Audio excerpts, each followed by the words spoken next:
Conversa com meu povo, para que a cidade se encha de alegria.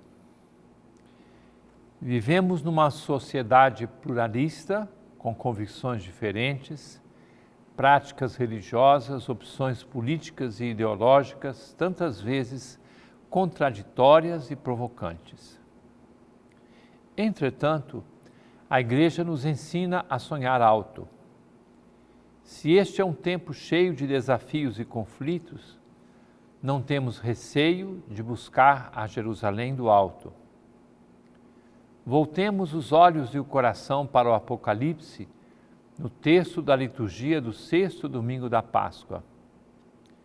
Ele falou comigo e disse: Vem, vou mostrar-te a noiva, a esposa do Cordeiro.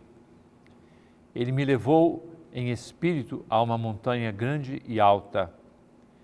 Mostrou-me a cidade santa Jerusalém, descendo do céu de junto de Deus, brilhando com a glória de Deus. A cidade não precisa de sol nem de lua que a iluminem, pois a glória de Deus é a sua luz e a sua lâmpada é o Cordeiro.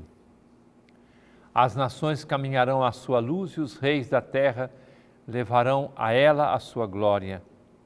Suas portas não precisam de ser fechadas cada dia, pois não haverá noite, e a elas serão levadas a glória e a riqueza das nações. Nunca mais entrará nela o que é impuro, nem alguém que pratique a abominação e a mentira. Entrarão nela somente os que estão inscritos no livro da vida do Cordeiro. Como poderemos contribuir para que a Jerusalém do alto penetre as estruturas do mundo atual? Não nos cabe ser profetas da destruição e ameaças diante de tantos problemas. Os cristãos, com as convicções nascidas do Evangelho, hão de ser homens e mulheres anunciadores com a palavra e a vida da novidade que só pode vir de Deus.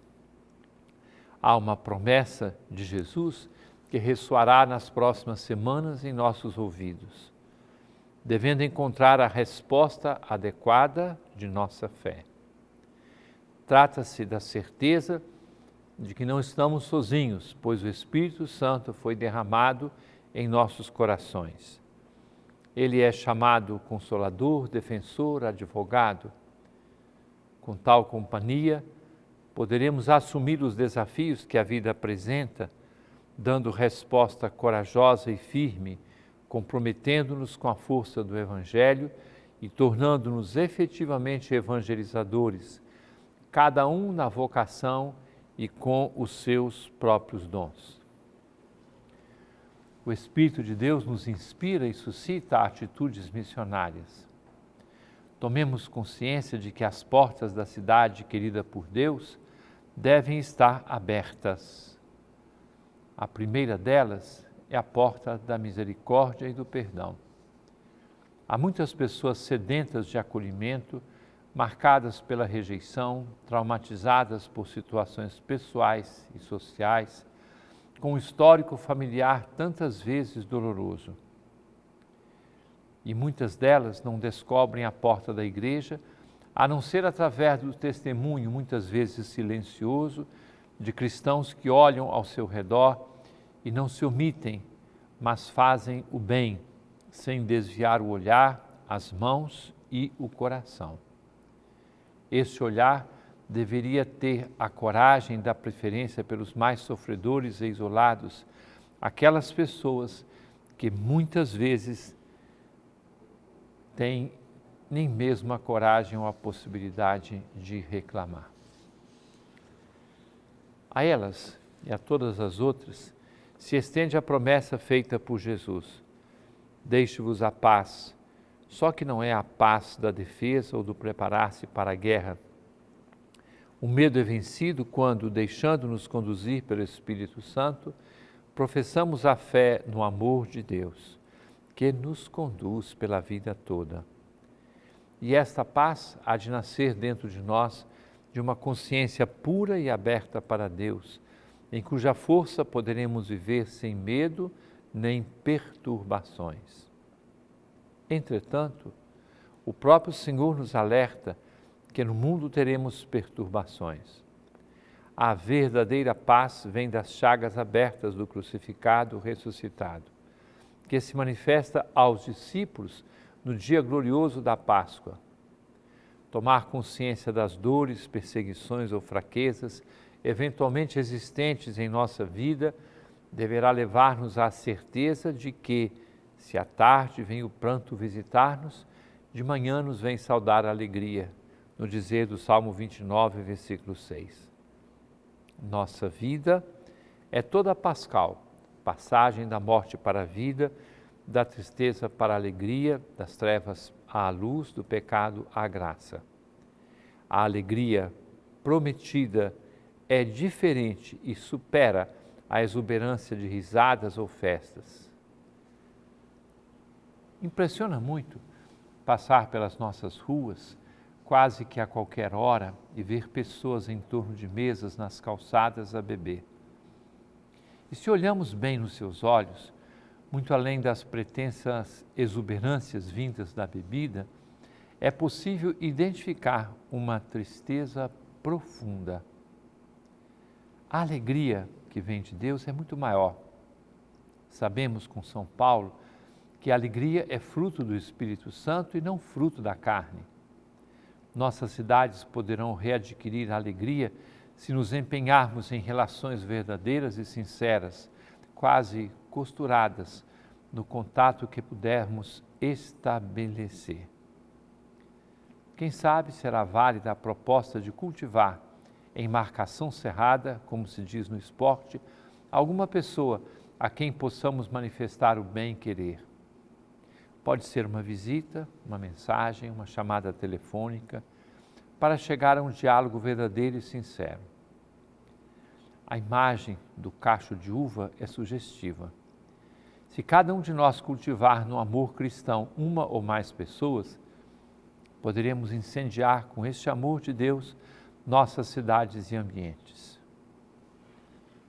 Os Atos dos Apóstolos contam a primeira reunião que muitos chamaram de Concílio de Jerusalém, capítulo 15 dos Atos dos Apóstolos, quando foram capazes de enfrentar as dificuldades surgidas nas primeiras comunidades cristãs, ouvindo uns aos outros, superando eventuais preferências pessoais, para chegarem a exigir delas aquilo que é essencial, sem fazer pesar àqueles que vinham de longe eventuais normas herdadas do judaísmo.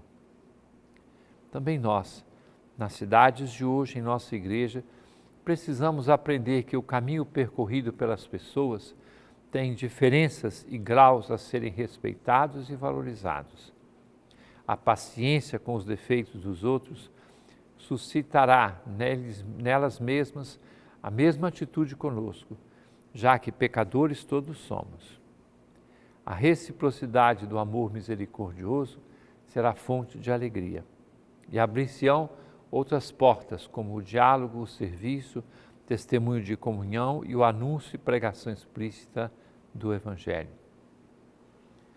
Enfim, parece-nos oportuno recordar neste mês de maio aquela que é chamada na ladainha de Nossa Senhora de causa da nossa alegria, a Virgem Maria, que neste ano a preparação do Círio de Nazaré chama de Mãe Mestra, aquela que de braços abertos levou seu filho menino ao templo. Em Nazaré, com as portas abertas de sua casa e sua família, guardou tudo num coração, abraçou a vida cotidiana com serenidade, fez-se discípula de seu próprio filho, tanto que em Caná provocou o milagre da alegria.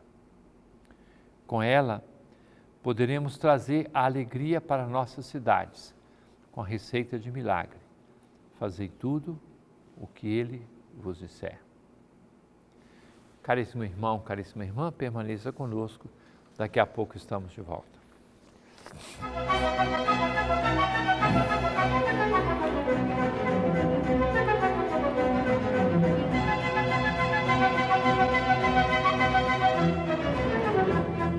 Conversa com meu povo. Caríssimo irmão, caríssima irmã, estamos vivendo um final de semana muito rico de encontros, de diálogo, de conversa com as pessoas, de participação na vida de nossas comunidades. Nós, bispos, temos a alegria de visitar várias comunidades e paróquias a cada final de semana.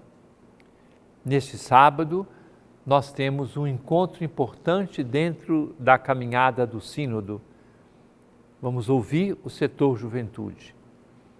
E aí, este setor juventude tem a responsabilidade de mostrar aquilo que a juventude está sentindo dentro da igreja e também descobrir aquilo que os jovens que não estão na igreja pensam a nosso respeito e como desejam caminhar, e nós queremos ser acolhedores em relação a todas essas pessoas. Então, neste sábado, na parte da manhã, no Centro de Cultura, o encontro da Assembleia do Sínodo com o setor juventude de nossa Arquidiocese de Belém. Amanhã nós temos um encontro muito bonito, encontro arquidiocesano e estadual do Terço dos Homens. E eu celebrarei a Santa Missa de encerramento deste encontro ao meio-dia, lá em Ananindeua, no SESI. E um abraço para todos os membros do Terço dos Homens que estão presentes neste encontro. E depois à noite eu vou para a festa de Santa Rita, é dia 22, é dia de Santa Rita, então eu celebro a missa na paróquia de Santa Rita de Cássia, em Ananindeua, encerrando o dia de domingo. Então, um grande abraço a todas essas comunidades e paróquias que eu visito neste final de semana. Aliás, é bom lembrar, de manhã no domingo, eu celebro a Santa Missa na paróquia de São Francisco do Murinim, que é o início agora mais oficial do trabalho das irmãs do Verbo Encarnado, que já estão residindo lá e que levam à frente o trabalho da paróquia. E vamos às perguntas que as pessoas nos enviaram. Marta Vasconcelos, de Belém: até onde se limita o território da Arquidiocese de Belém? Marta, nós temos o menor território de todas as dioceses do Pará e do Amapá, quer dizer, do Regional Norte 2. Nós temos um território pequeno e temos a maior população. Nós temos o município de Belém, município de Ananindeua, Marituba, Benevides, Santa Bárbara. São 5 municípios que compõem a nossa Arquidiocese de Belém. Temos pouca área rural, a maior parte da nossa Arquidiocese é de característica bem urbana, com todas as expansões de todo tipo que existem nesse crescimento das nossas cidades. Então, esse é um pouco o quadro da nossa Arquidiocese de Belém. Cleidson Pastana, de Belém: quantos padres temos na Arquidiocese de Belém?